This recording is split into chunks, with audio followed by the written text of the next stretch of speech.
आरण्यपुर, जंगल का गांव। आरण्यपुर, जहां पेड़ों की छाया शीतलता देती थी, नदी का संगीत कानों को सुकून देता था। यह गांव जंगल के हृदय में बसा था। यहाँ के लोग आदिवासी थे, प्रकृति के पुजारी। वे जंगल को मां मानते थे, उसकी हर सांस में ईश्वर को देखते थे।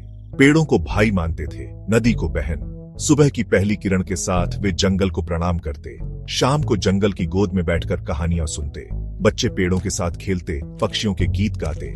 गांव के मुखिया थे बुधिया दादा, ज्ञानी थे, प्रकृति के रखवाले। वे कहते थे, जंगल हमारा घर है, इसकी रक्षा हमारा धर्म है। गांव में खुशहाली थी।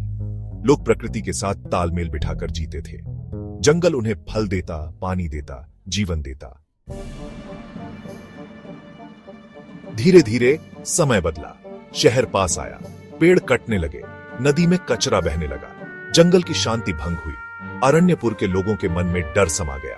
पेड़ सूखने लगे, नदी का पानी कम होने लगा, फसलें सूखने लगी, गांव में बीमारी फैल गई। बुधिया दादा चिंतित हुए।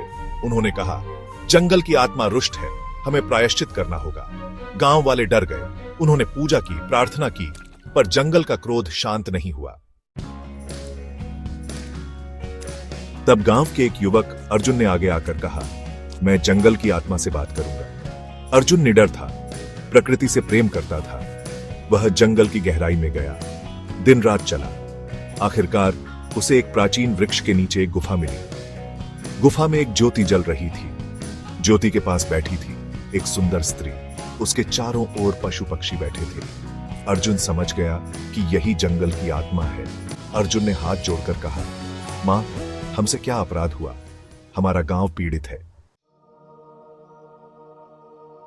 जंगल की आत्मा ने कहा, तुम भूल गए हो प्रकृति का महत्व। तुमने जंगल को नष्ट किया, नदी को दूषित किया।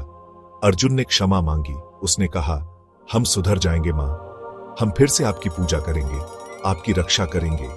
जंगल की आत्मा ने कहा, जाओ, फिर से प्रकृति का सम्मान करो, पेड़ लगाओ, नदी को साफ करो। अर्जुन गांव लौटा। उसने जंगल की आत्मा की बात बताई। गांव वालों ने मिलकर पेड़ लगाए, नदी की सफाई की।